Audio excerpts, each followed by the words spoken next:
Hey you, welcome to American Pulse and Paranormal. Before the shadows speak, whisper to us, where are you listening? And what does your clock say? Now, close your eyes. Let the winter's breath and tonight's tales dissolve your thoughts. Sleep isn't coming, it's already here. Listen. Story 1. The Whispering Window. It was a stormy night when Sarah found herself lying in bed, unable to sleep. The rain tapped gently against her bedroom window, a rhythmic lullaby that should have drowned out the unsettling feeling creeping through the room. But it didn't. The clock read to 17 a.m., and the house was quiet, save for the sound of the storm. Outside, it should have been peaceful. It was in single quotes T. Then it happened, a whisper, low, raspy, and distinctly not from the wind or the storm. Sarah froze, her heart racing. The voice seemed to come from the window itself, so close, so clear. It whispered her name, Sarah. The voice sent a shiver down her spine, as if icy fingers had traced her back. Her breath fogged the cold glass as she stared at the window, trying to process what she'd just heard. The room fell silent again, but Sarah wasn't alone. The glass, now fogged up by her breath, revealed something unsettling. Words appeared slowly, deliberately, as though written by an unseen hand. "I've been watching you sleep." The coldness of those words hit her like a punch. This wasn't from the storm. This wasn't from the wind. It was in the house. It was in the room with her. And whatever it wasn't alone. The silence in the room became suffocating. Sarah's heart thudded in her chest as she desperately tried to rationalize the situation. But it was hard to deny what was happening. She was being watched. The words on the glass grew clearer as she stared, and the air felt colder still. Her eyes darted around the room, scanning every shadow, every corner. But there was nothing there, nothing she could see, at least. But the voice came again. This time it was softer, but clearer. "I'm here." The voice didn't come from the storm. It came from behind the glass, from somewhere else in the house. And it was getting closer. Sarah's breath caught in her throat. She could hear it, feel it. The whisper wasn't in the wind, it was inside. She turned her attention back to the window. Something moved. She saw the shape of it out of the corner of her eye, just a blur at first, too fast to catch. But it was there, pressing up against the glass, its outline distorting against the condensation. It was a shadow, and it was watching her. She wanted to move, to scream, but her body felt heavy, like it was being pulled into the very dark corners of the room. The figure outside the window shifted, moving slowly as if it were studying her. Her heart pounded in her chest, but she couldn't look away. The figure's face became clearer with every passing second, if you could call it a face at all. The eyes were too wide, the mouth twisted into a grin that wasn't human. It felt wrong. The more Sarah stared, the more it seemed like the figure behind the glass was becoming clearer, more tangible. She wanted to run, but her body refused to obey. She was trapped in that stare, caught between terror and fascination. Suddenly, the figure's face pressed closer to the window. The distortion became grotesque, the grin widening unnaturally. It wasn't a smile, it was something darker. Eyes were still wide, unblinking, as if they were staring straight through her, into her very soul.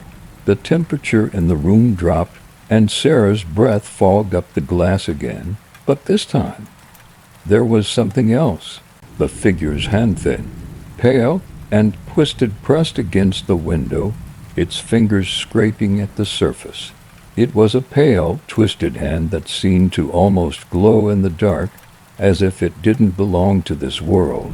"Sarah," the voice whispered again, this time louder, more insistent. I'd been waiting for you to wake up." The words echoed through the room, and the grip of fear tightened around Sarah's chest. She could feel it now. Something was waiting for her, watching her. The hand on the glass stayed there, motionless. Sarah wanted to scream, to run, but all she could do was stare, paralyzed by the figure outside. The house was eerily still. The storm outside had quieted. The rain reduced to a soft drizzle. But the feeling of being watched didn't go away. The figure behind the glass hadn't moved. And neither had Sarah. She could hear her heart pounding in her ears as she watched the figure. The longer she stared, the more it felt like time had stopped.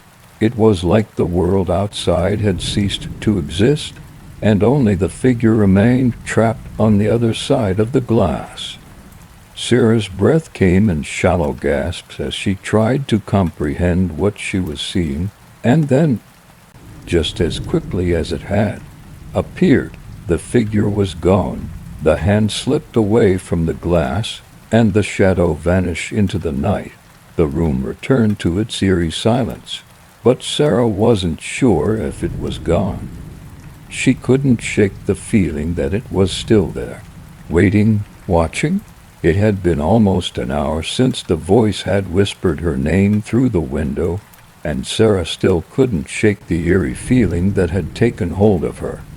She had never been one to scare easily, but there was something about that night, the way the storm seemed to amplify every creak and groan of the house, the way the darkness felt so thick, like it was pressing in on her from all sides, that unsettled her in a way nothing else ever had. The words that had appeared on the window still burned in her mind. "I've been watching you sleep." She couldn't bring herself to look at the window again, but she felt an odd pull toward it, as though the glass itself was calling to her. Sarah stood by her bed for a moment, her eyes scanning the room, but it was as if the house had become a different place altogether. The familiar creaks of the old floorboards felt louder now, and the silence between the sounds of rain seemed almost as still. She finally made her way toward the window, taking slow, measured steps. Her hand trembled as she reached out to draw the curtains back, half expecting the dark figure to be standing there, just beyond the glass. But when she pulled the curtain aside, she saw nothing. The rain had stopped, and the world outside her window was still. There were no strange lights, no shadows lurking in the corners. For a brief moment, Sarah allowed herself to believe it had all been a bad dream, that her mind had played tricks on her. Maybe she was just overtired, or maybe the storm had rattled her more than she realized. Still, as she stood there, her heart pounding, she couldn't ignore the deep sense of unease that gnawed at her. She turned away from the window and went to sit on the bed, clutching the covers tightly as though they could offer her some kind of protection. But no matter how tightly she curled up, she couldn't escape the nagging feeling that someone was still watching her. It was then that she heard it again, the softest of sounds, like a whisper, coming from the corner of the room. Her heart skipped a beat, and her body went rigid. It wasn't in her head, it was real. The voice was soft, almost a sigh, but unmistakable. "Sarah." She turned her head toward the sound. The room was dark, shadows cast long across the floor, but there was nothing there. Her breathing became shallow as she strained to listen. The whispering had stopped, but she could still feel the weight of it, like the room was alive with the presence of something unseen. Terror slowly began to creep in once more. But then something unusual happened. The air on her started to shift, the oppressive weight lifting just slightly. For a moment, everything seemed calm. The rain had stopped, and the house was quiet again, as though the world outside had settled into a peaceful slumber. Sarah didn't know what to make. of it. She still felt the dread creeping around her, but she wasn't sure what was real anymore. Was it all in her head? Was there truly something in the house with her? Or was her mind just playing tricks in the dark? It was then that she heard it. But this time it wasn't a whisper. It was a sound she hadn't expected. A light tapping, soft, rhythmic, almost like fingers gently brushing against the window. Sarah's heart raced, and her stomach twisted. She knew she had to look. The hesitation gnawed at her, but the pull was too strong. She stood up slowly, her legs shaky as she made her way toward the window again, each step echoing in the quiet room. Her breath was shallow, each inhalation feeling more difficult than the last. As she approached the window, she could hear the tapping more clearly. It was coming from the inside of the glass. The same voice from before spoke again, but this time it was different. "Sarah, don't be afraid." The words hung in the air, and Sarah felt a chill run down her spine. She had to know what was happening. She couldn't stand the unknown any longer. With a shaky hand, she slowly drew the curtain back, her eyes locked on the glass. But instead of the menacing figure she expected to see, something strange happened. The fog that had appeared earlier, the words that had written themselves across the glass, were gone. In their place was a single, clear reflection of Sarah, just her. But as she stared into the window, something caught her attention. A flicker, barely noticeable. Her reflection smiled. For a moment, Sarah froze, her heart in her throat. It was her smile, but something about it was off. It felt wrong. She didn't smile. Not like that. Not in that way. The smile on her reflection's face twisted, growing wider, more distorted, as the figure in the glass began to take on a life of its own. Her reflection's eyes seemed to darken, and the once calm room seemed to shrink around her. But just as quickly as the horror began, something shifted again. The smile faded, and the figure seemed to step back, fading from the glass. The room returned to normal. Sarah blinked, disoriented, unsure of what had just happened. She glanced around the room, but everything was as it should be. The night was still, and then, for the first time since the voice had spoken, she felt a strange sense of relief. Whatever had been haunting her seemed to have dissipated. The strange whispering, the tapping on the glass, the twisted reflection, it was all gone. She took a deep breath and allowed herself to relax. The storm outside had passed, and so had the terror that had filled her mind. Everything was silent, peaceful, for now at least. But as Sarah laid back down on her bed, she couldn't shake the feeling that something was still out there, something waiting, watching. And as the night wore on, she couldn't help but wonder if it had truly gone, or if it would return one day. Only time would tell. Story 2. The Last Passenger. It was a dark and rainy night when Jason found himself waiting at the bus stop, the only one there in the steady downpour. The street lights flickered intermittently, casting eerie shadows on the wet pavement. It was the kind of night that made everything seem distant, as if the world around him had been reduced to a blur of shadows and the sound of water hitting the ground. He checked his phone. 11:03 p.m. The bus was running late as usual, and Jason was starting to wonder if he'd made the right decision waiting in this weather. The streets were quiet, almost unnervingly so. He had walked through this part of town countless times, but tonight everything felt different. The silence was thick, and the cold air seemed to press against him like a physical presence. Jason shifted on his feet, trying to find some comfort in the small shelter at the bus stop. But the chill in the air made it nearly impossible. Just as he began to think about calling for a ride, he saw her. At first he thought his eyes were playing tricks on him, as she appeared out of nowhere, standing too still beneath the shelter, like a figure frozen in time. She was wearing a soaked red coat, her hair wet and clinging to her pale face. But it wasn't just her appearance that caught his attention, it was the way she stood. She didn't move, not even when the wind picked up or when the rain splashed against her.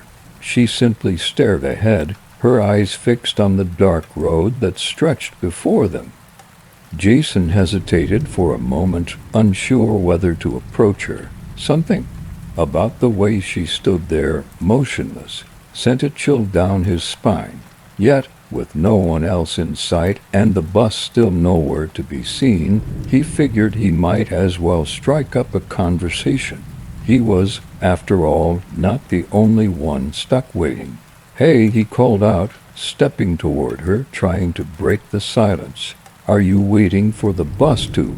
She didn't respond. Her gaze remained fixed, her eyes empty as they stared into the darkness ahead. Jason could see the faintest outline of her face in the dim light, but it was as if her features were blurred, indistinct. The longer he looked, the more unnerved he became. Finally, the sound of the approaching bus broke through the silence. The headlights cut through the darkness, and Jason could feel the relief of knowing that he wouldn't have to stand out in the rain any longer. The bus slowed to a stop in front of him, and the door creaked open without a word. The woman stepped forward and boarded the bus. Jason followed, shaking the water from his hoodie and glancing around. The bus driver didn't seem to notice the woman at all. His eyes were fixed on the road, and he didn't acknowledge her presence in the slightest. Jason felt a strange unease settle in his chest as he stepped onto the bus, the door closing behind him with an unsettling hiss. The woman had taken a seat near the back of the bus, still silent, still staring ahead. Jason chose a seat closer to the front, trying to shake the odd feeling that had settled over him. He was used to the quiet of late-night bus rides, but there was something about this one that felt wrong. The air was thick, heavy, as if the bus itself was holding its breath. As the bus started moving, Jason tried to focus on the road outside, watching the familiar sights of the city blur past in the rain.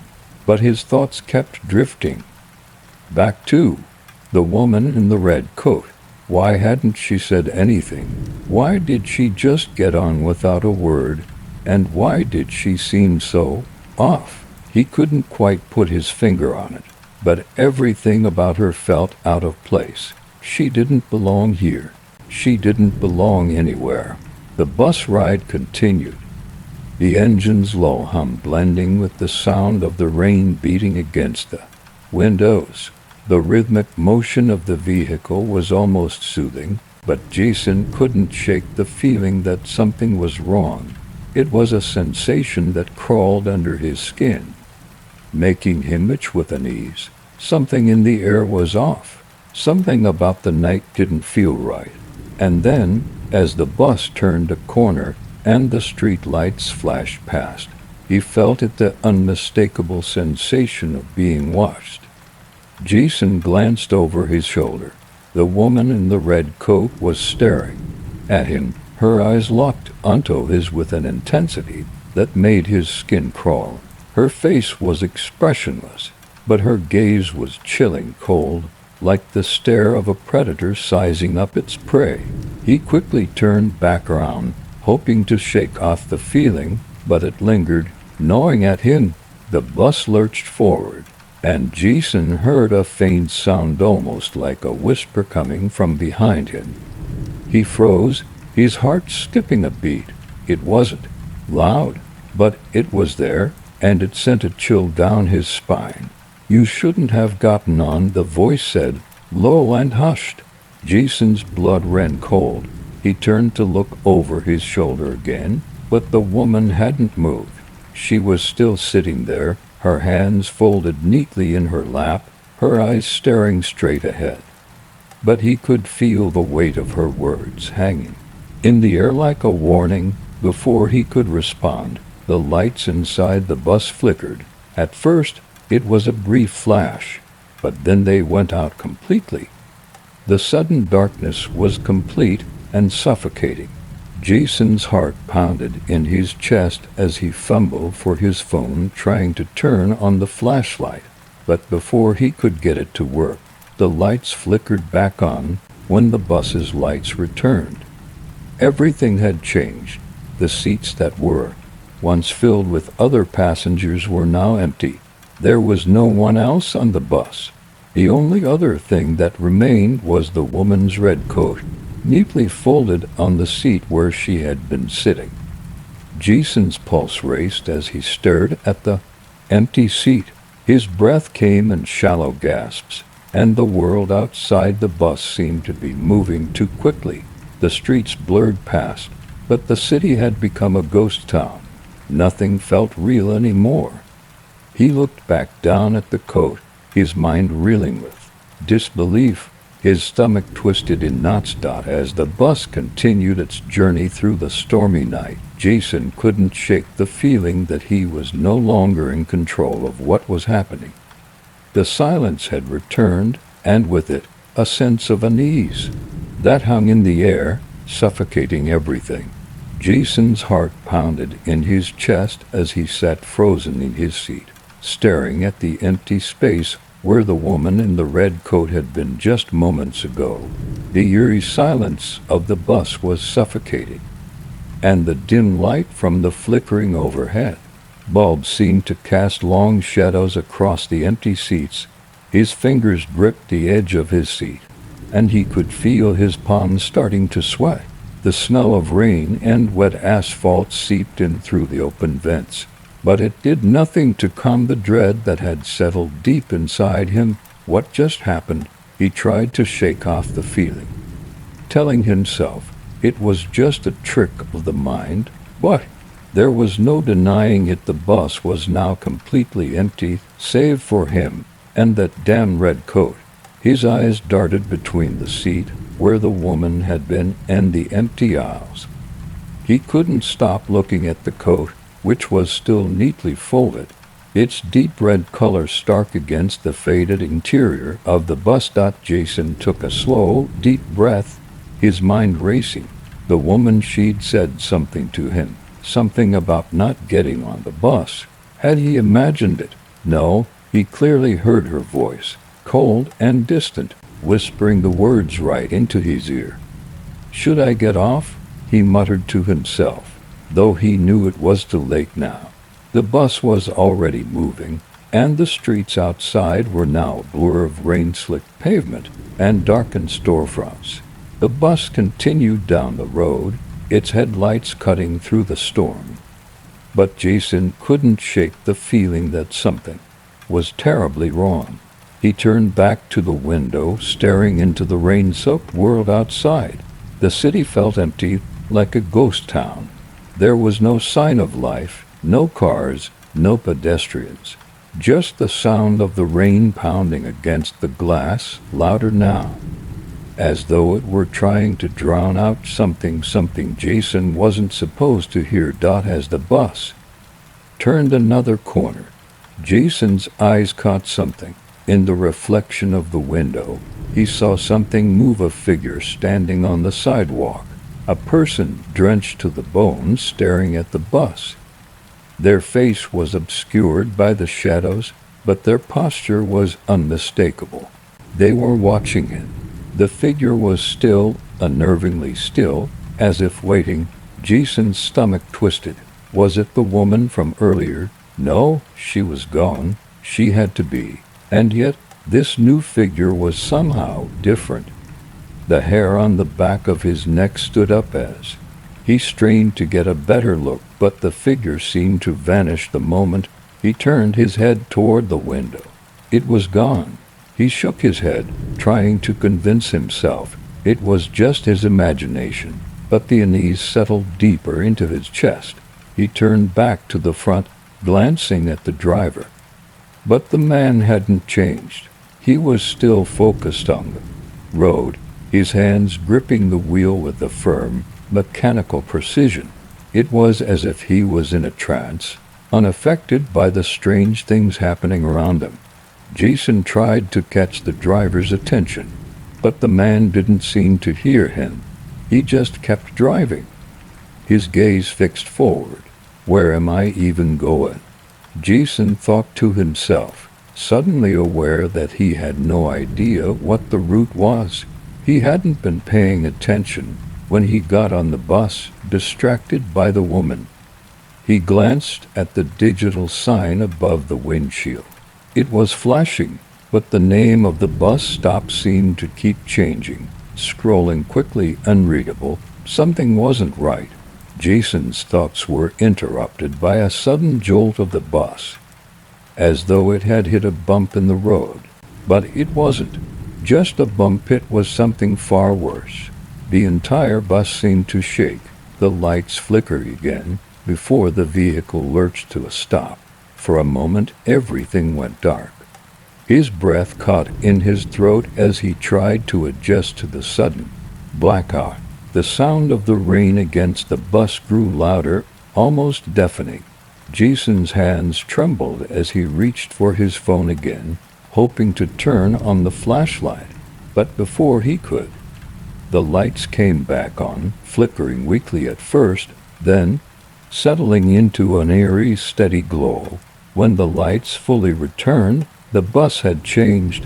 The first thing Jason noticed was that the atmosphere was heavier, as if the air itself had thickened.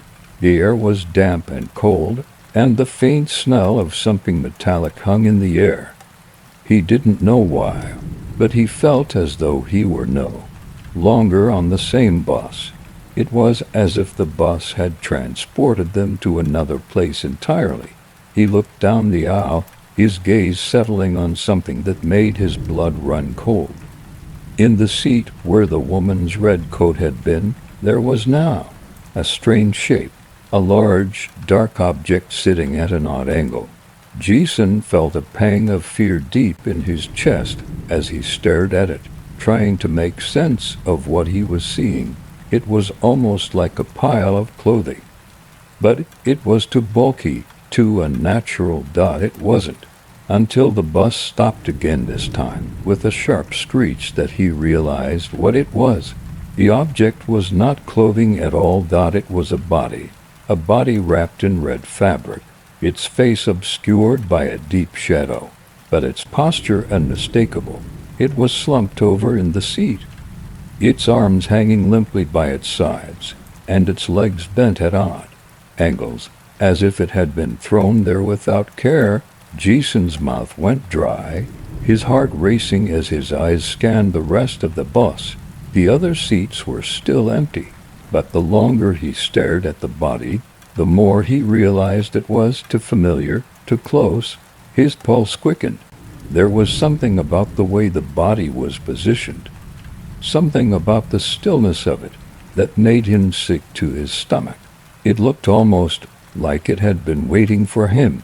The body was too close, too intimate, and the air on it felt thick with something dark. A chill ran down his spine as the bus started moving again, the wheels grinding against the wet pavement as it turned down a new road. Jason couldn't shake the feeling that they were no longer on familiar ground. Every mile they traveled felt like a descent into something far worse. And that's when the whisper came again, "Turn back." The voice was unmistakable, low, haunting, like a warning from somewhere far deeper than the bus, than the rain. Jason felt his skin crawl as the words echoed through his mind, louder this time. He wasn't sure what to do. He wasn't sure what was real anymore. Story 3, The Forgotten Lullaby. It started quietly, like most things that end up changing everything. My grandmother's old music box had always been a strange thing to me, a dusty, worn-out object hidden away in the attic, far from the prying eyes of visitors, and tucked away in the corner. But when she passed, it became something I couldn't ignore. It wasn't the music that intrigued me. No, it was the strange sense of presence that seemed to follow it. Every night, as the rain tapped softly on the windows, I would hear the faintest hum of a lullaby.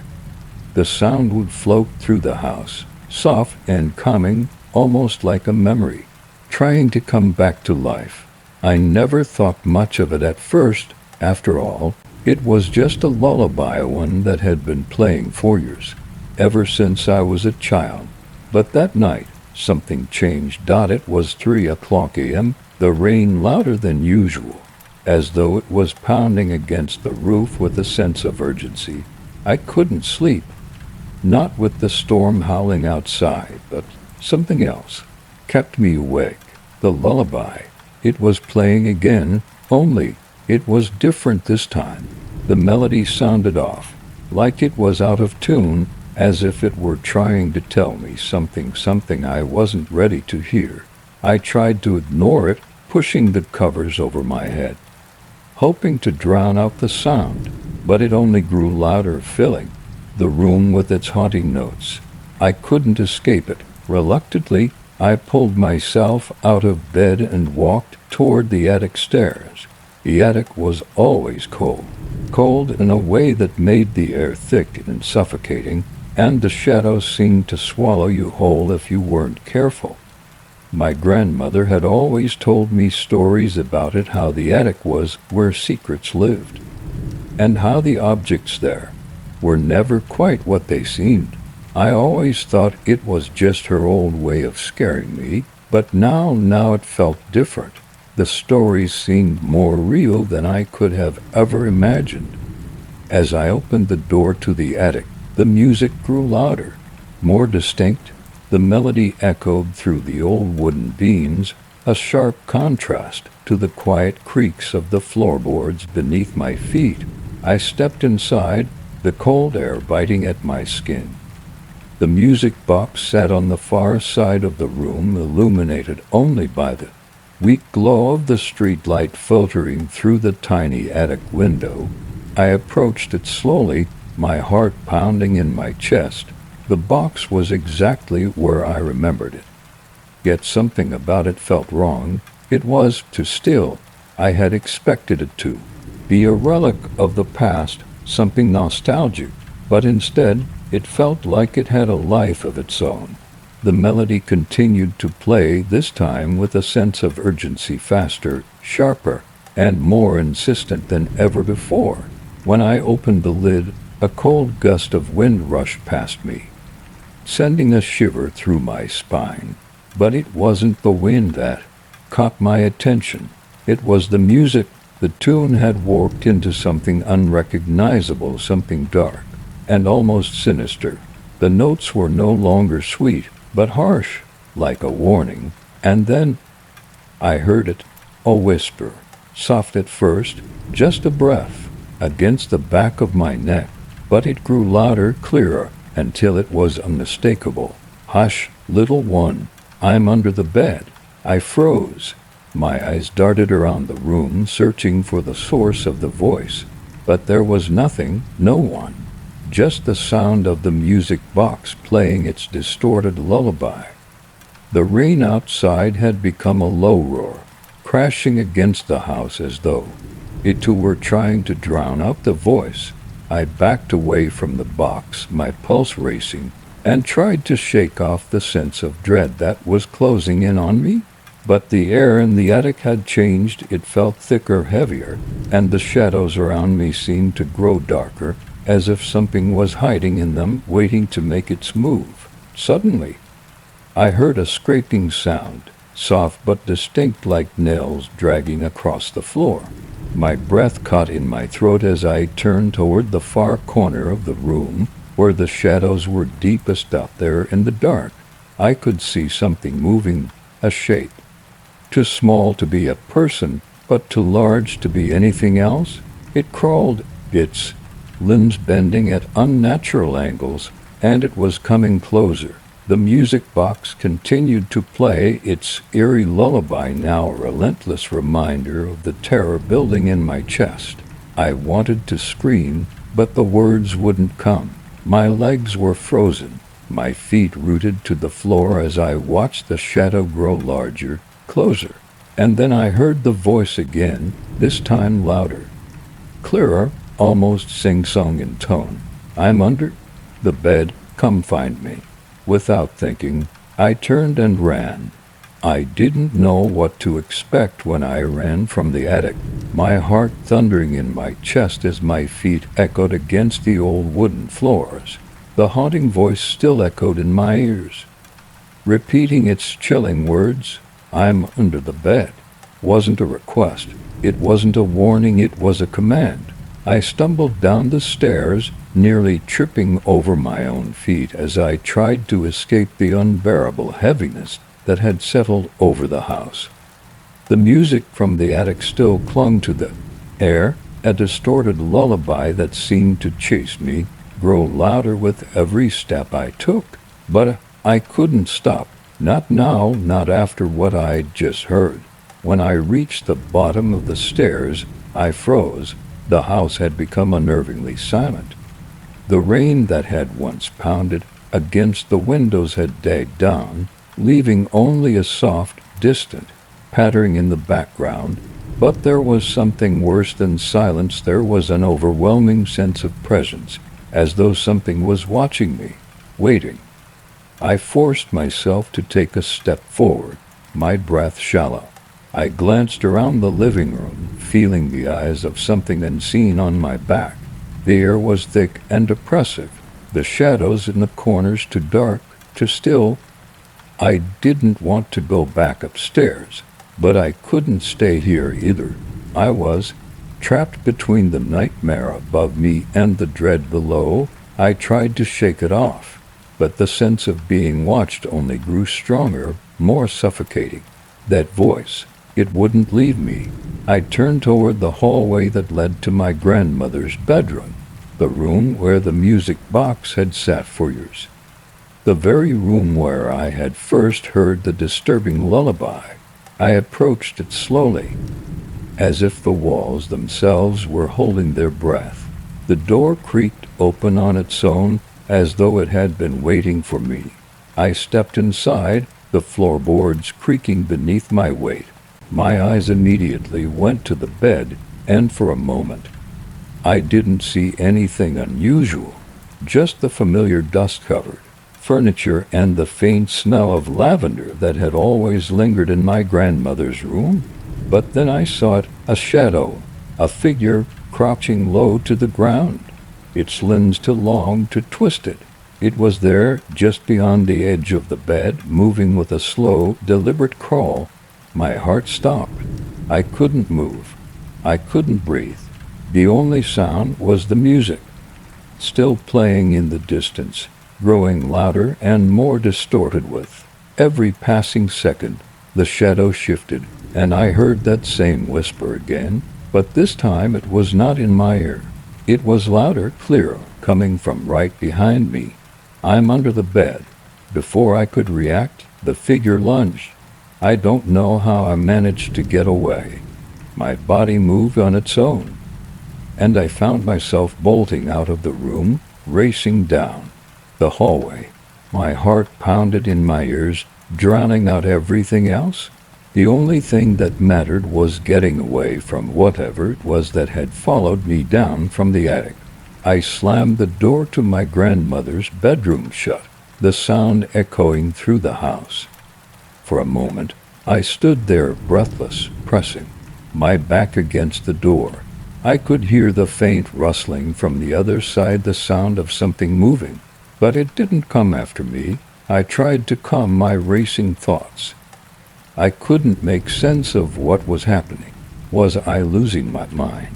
Was the grief of losing my grandmother finally catching up with me, or was something truly haunting this house? Something that had been waiting all along. I needed to know. And that's when I realized what I had to do. I had to go back to the attic. I had to confront whatever was waiting there, whatever had been lurking in the shadows for so long.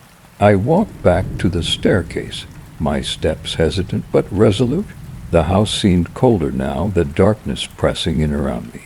I could feel the weight of the house's history, of the secrets buried within its walls, as if it were trying to warn me. I stopped at the foot of the stairs. Then a soft noise. Tap, like the knock of a gentle finger against wood. It came from above, from the attic. I closed my eyes, taking a deep breath, and made my way up.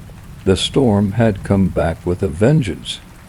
The wind howling against the windows like a chorus of unseen voices.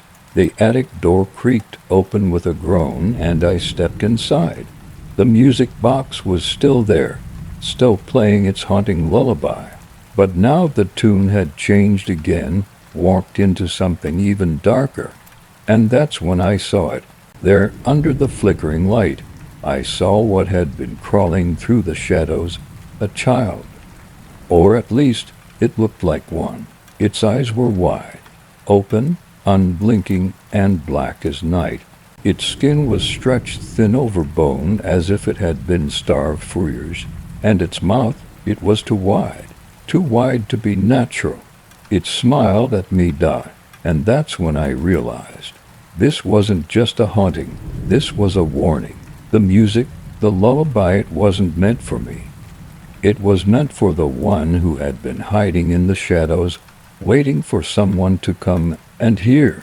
The child reached out, and I could hear it whispering through the walls, through the wind, through the very air around me. Come closer, little one, come closer. But I didn't move. I couldn't. Not anymore, because I knew what would happen if I did. Story 4. The neighbor's dog. The rain had been relentless all evening, a heavy downpour that seemed to drown out everything else. I sat by my window, gazing out at the street as the water pooled in the gutters, swirling and bubbling like some kind of dark omen. It was the kind of night where you couldn't help but feel a little uneasy when the shadows seemed to stretch longer, and the world outside seemed to quiet to still. But in the midst of it all, I couldn't shake the feeling that something was wrong. Peterson's house next door had always been quiet, but tonight was different. The silence felt heavy, oppressive. I had lived in this neighborhood for years, and in all that time, I had never heard a sound from his dog, not once. It was a mystery I had always wondered about, but never thought too much of. After all, Mr. Peterson was an odd man, always to himself, and his dog, a large German shepherd, was known for being strangely silent. Most dogs barked at anything that moved, but not Mr. Peterson's. It just watched. That night, as the rain battered the windows, I noticed something odd. The dog was outside, in the yard, sitting perfectly still, staring at my window. It wasn't the first time I'd seen the dog outside, but something about it seemed wrong this time. It wasn't moving.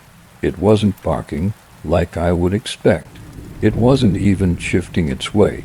It just sat there, its glowing eyes locked on mine. The more I watched, the more uneasy I felt. There was an unnatural stillness about it, as if it were waiting for something.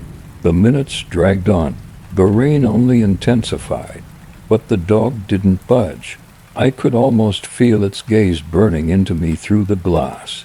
It felt as if it were reaching deep into me, piercing right through the layers of my thoughts and straight into my soul.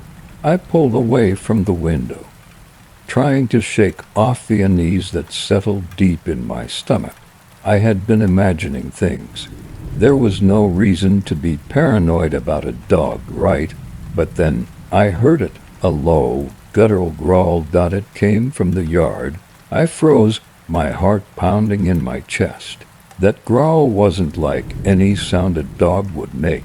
It was too deep, too menacing. It sent a chill down my spine. My hands trembled as I reached for the blinds and pulled them back. Peering through the glass again, the dog was still sitting there, but now it was looking at me with an intensity that made my breath catch. Its eyes were no longer glowing faintly, they were bright, too bright, like they were shining through the storm. I could feel its gaze on me like a physical weight. Then I heard it again. This time, the growl wasn't just a growl. It was a voice. "He's digging in the basement," the dog said. Its words clear and deliberate, with a strange, menacing tone. "You need to run." I blinked, unsure if I had heard correctly. I rubbed my eyes and looked back at the dog. It was still sitting there staring, but this time there was no mistaking it. The dog had spoken. I stumbled back, my heart racing. I felt dizzy, disoriented. It couldn't be real. Dogs didn't talk, but this strange, silent dog had just spoken to me, and it had given me a warning. It had told me to run. What did it mean? I didn't know what to do. Part of me wanted to laugh, to tell myself it was just the storm playing tricks on me. But another part, something deep inside me, knew that the dog was trying to tell me something important, something I couldn't ignore. The growl came again, but this time it was louder, more urgent.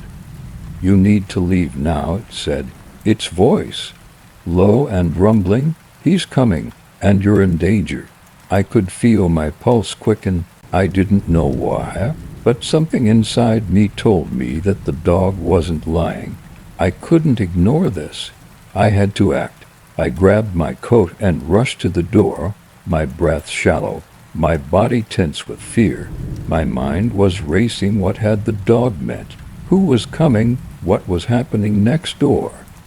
As I opened the door to step outside, I heard something else, the sound of footsteps, heavy, deliberate footsteps, coming from the direction of Mr. Peterson's house. I hesitated for a moment, my body frozen in place. The footsteps grew louder, closer. And then I heard something else, something even more chilling, the sound of digging, the sharp, rhythmic thudding, like something or someone was digging into the earth with an unsettling urgency. My instincts kicked in, and I slammed the door shut behind me. My heart raced as I turned and ran toward the back door. I didn't know what was happening, but I knew I couldn't stay here. I couldn't stay in the house and wait for whatever was coming, whatever Mr. Peterson had been hiding in his basement. I glanced back one last time at the yard. The dog was gone, but its words echoed in my mind, and I could feel the cold grip of fear creeping up my spine. "You need to run." The rain had not let up. In fact, it seemed to grow heavier as I stood there, frozen for a moment at the door. My breath came in shallow gasps, the tension in my chest like a vice. Every step I took felt like a leap into the unknown. The air was thick with dread, and the weight of the dog's warning still hung in the silence that pressed against my ears. I glanced back over my shoulder. My fingers gripped tightly around the door handle. The house, the yard, everything seemed just a little too still, like the calm before the storm. But I couldn't wait anymore. The sound of digging had intensified. It was coming from Mr. Peterson's basement, a rhythmic thumping that shook the very air, the kind of sound that made your skin crawl. Something or someone was desperately digging into the earth, and I couldn't wait around to find out why. I pushed open the back door, the cold night air biting at my skin. My mind was racing. The dog's warning replaying in my head. "You need to run." His words were like a command that refused to be ignored. I didn't know why, but I could feel every fiber of my being screaming that something was terribly wrong. I ran. The rain lashed against my face as I sprinted across the yard. The muddy ground slippery beneath my feet. I'd barely noticed the storm anymore. The thunder roaring in the distance almost drowned out by the thudding from Mr. Peterson's house. It was as if the world around me had become a blur, my only focus being that relentless digging sound. It didn't stop. It grew louder with every step I took, each thud like a warning, like a countdown to something I couldn't even begin to understand. As I neared the edge of the property, I glanced over at Mr. Peterson's house again. The windows were dark, the house silent, but I felt a presence there, something hidden behind those curtains. The hairs on the back of my neck stood up. I couldn't shake the feeling that eyes were watching me, that someone or something was waiting for me to make a move. But there was no time for hesitation. I turned away from the house, my feet carrying me into the woods that bordered the neighborhood.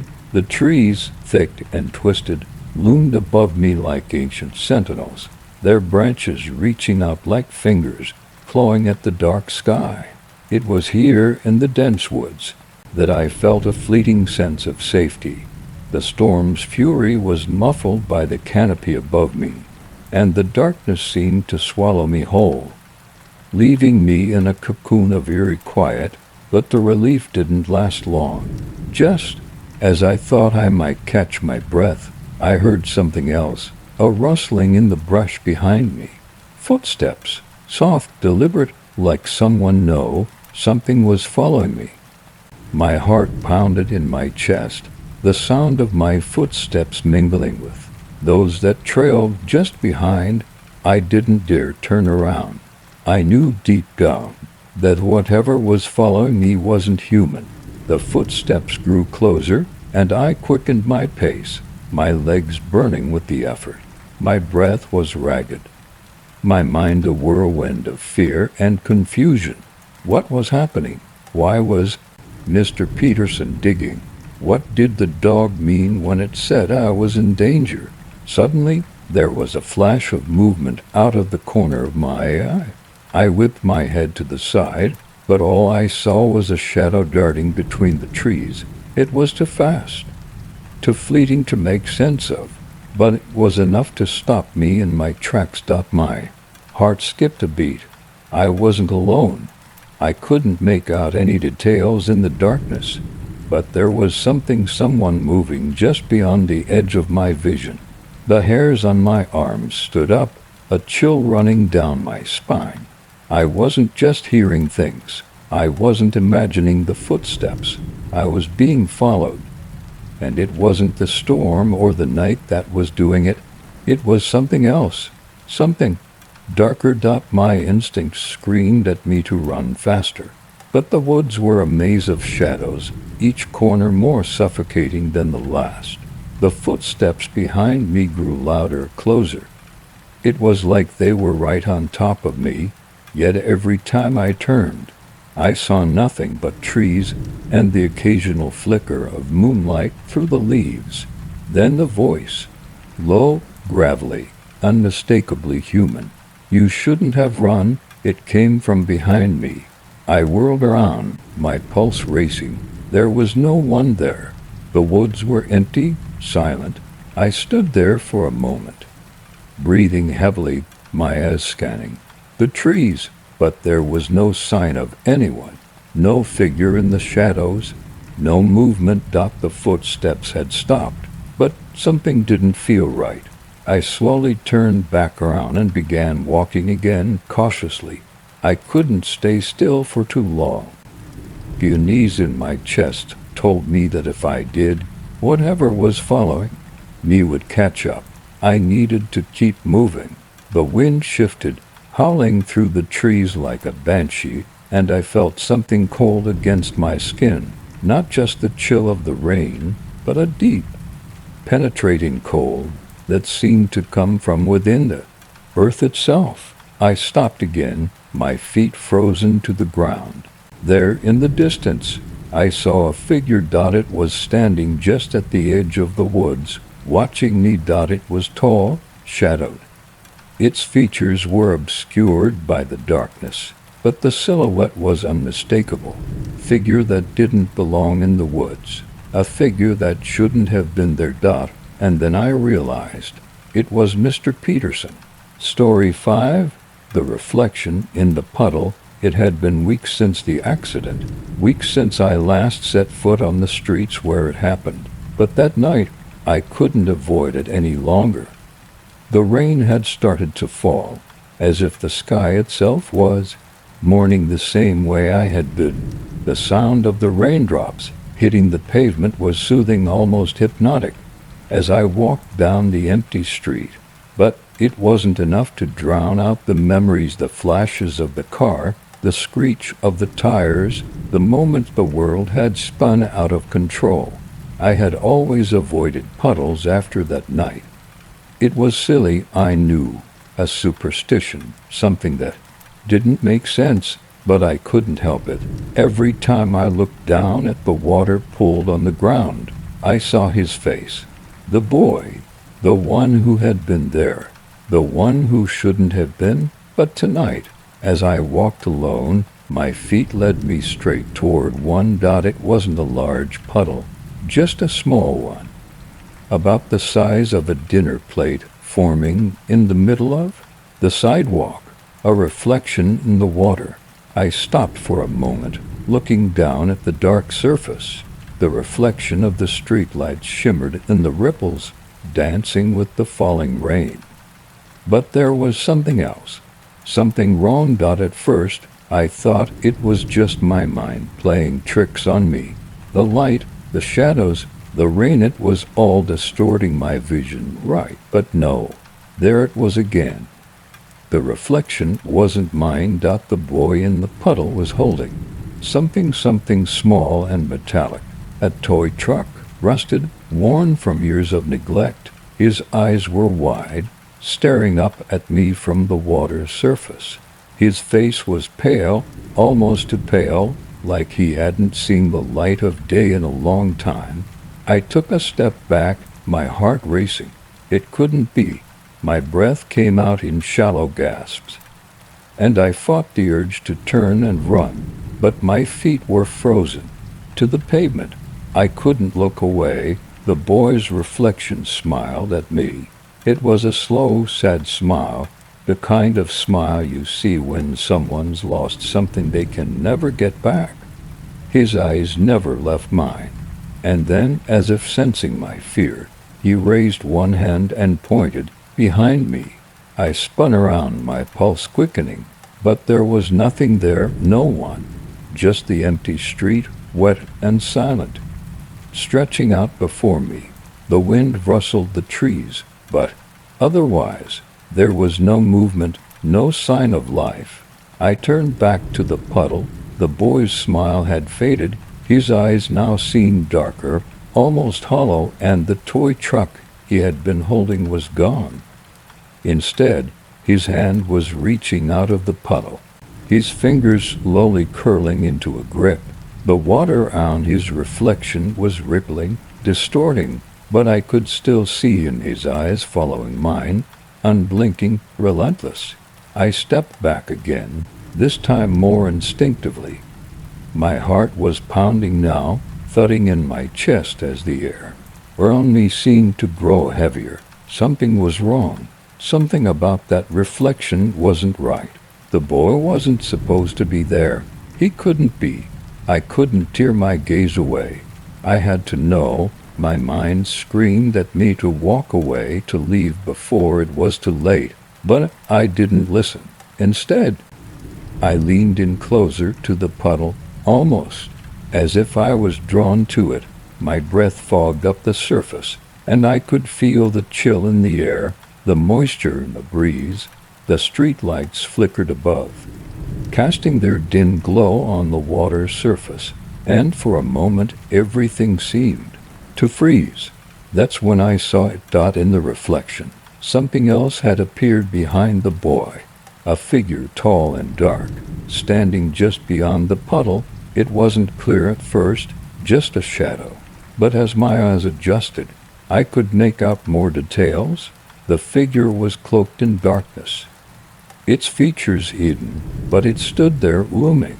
It wasn't just standing, it was watching the boy. And then the boy's smile disappeared completely. His mouth stretched wide, too wide, as if he were trying to scream. but no sound came from his reflection.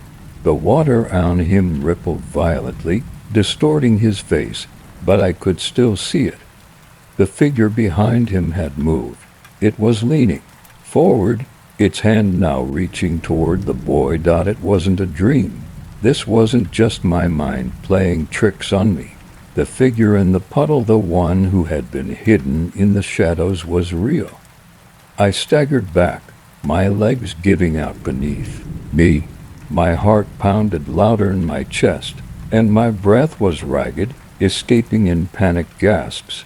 The reflection in the puddle remained unchanged. The boy's distorted face continued to stare back at me. That empty, silent screen frozen in time. I couldn't look away. I was paralyzed with fear, unable to move, unable to escape. That's when I heard it. A whisper, soft, barely audible, but unmistakable. "Help me." I blinked, my vision blurry. The voice, no, the words came from the puddle, from the boy's reflection. "Help me." I had to leave, I knew I had to, but I couldn't bring myself to turn away. Something about that voice, something about the boy kept me rooted to the spot. Who are you?" I whispered, my voice trembling in the cold air. The boy's reflection blinked. For the first time since I'd seen him, his expression shifted.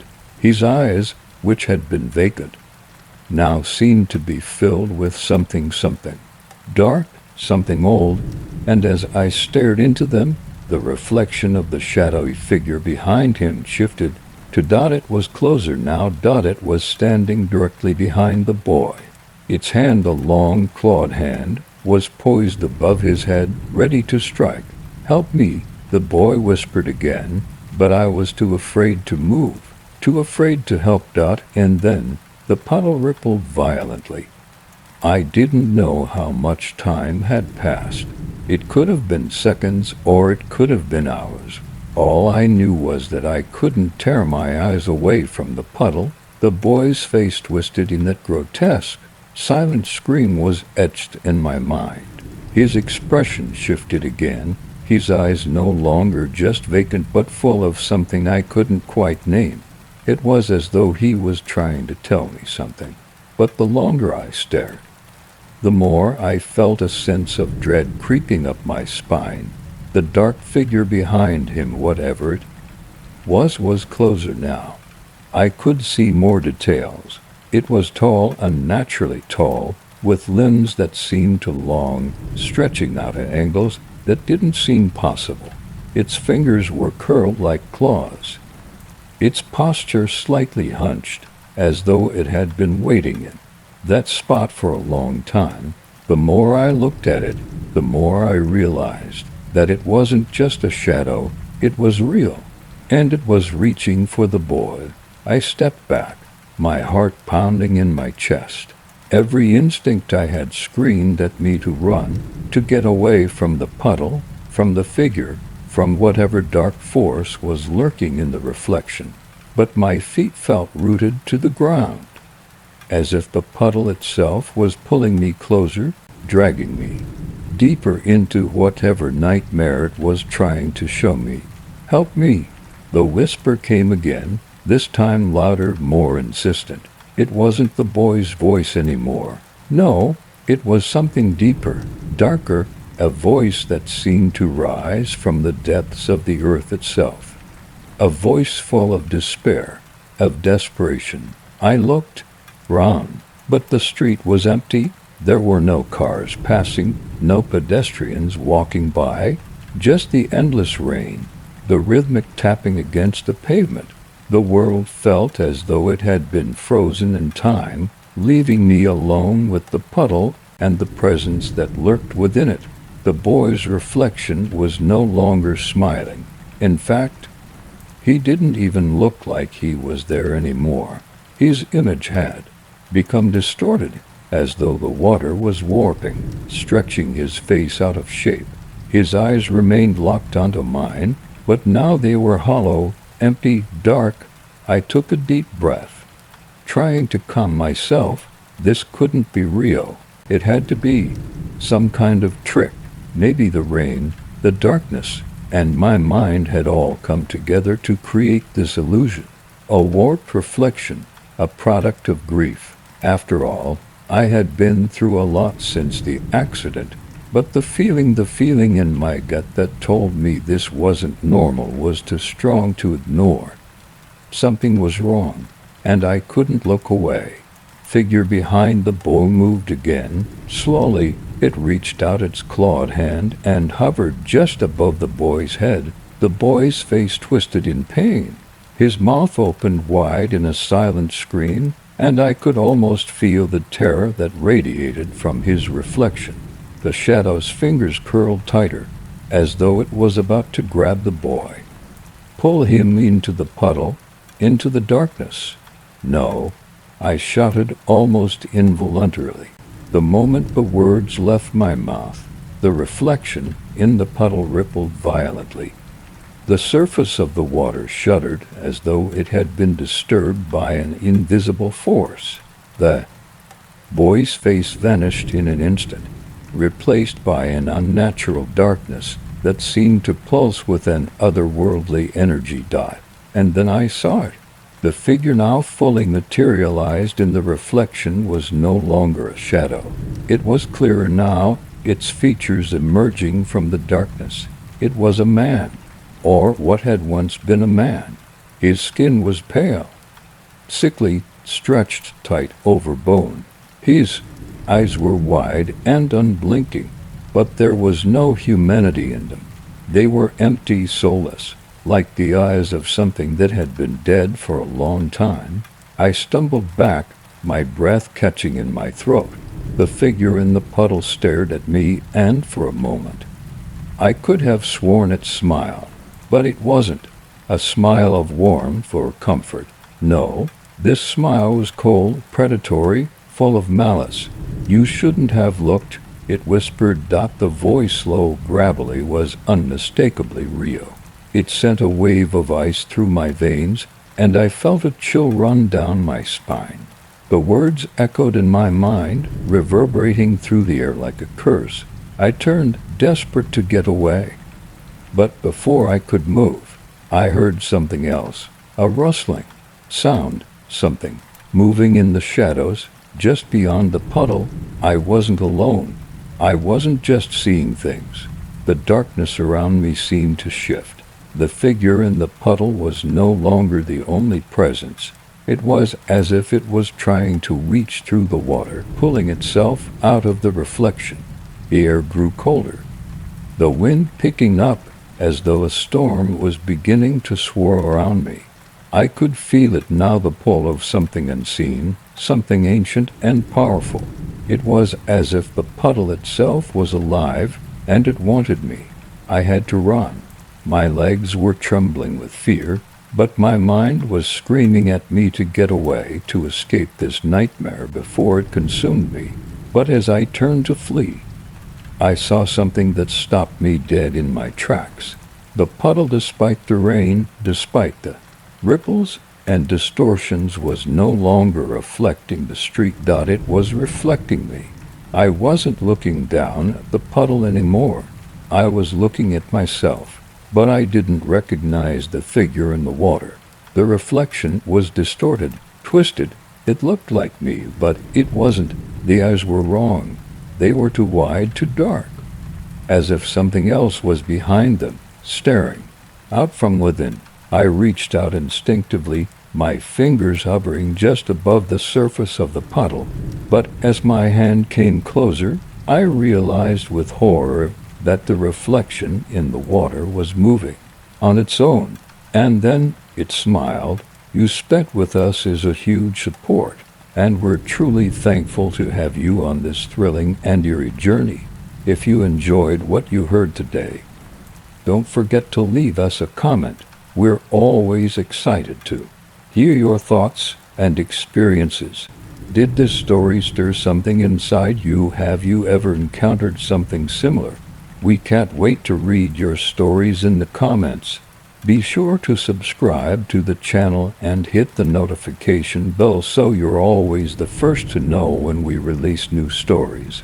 With every subscription, You become part of our family, and we hope to continue delivering content that touches your heart, ignites your curiosity, and leaves you on the edge of your seat with every video. Remember, shadows aren't always what they seem, but we're here to explore them together. Thank you once again for being with us on this dark adventure. We look forward to seeing you in the next video, where we'll keep delving into the other side of our world. Stay with us, because the mystery is far from over.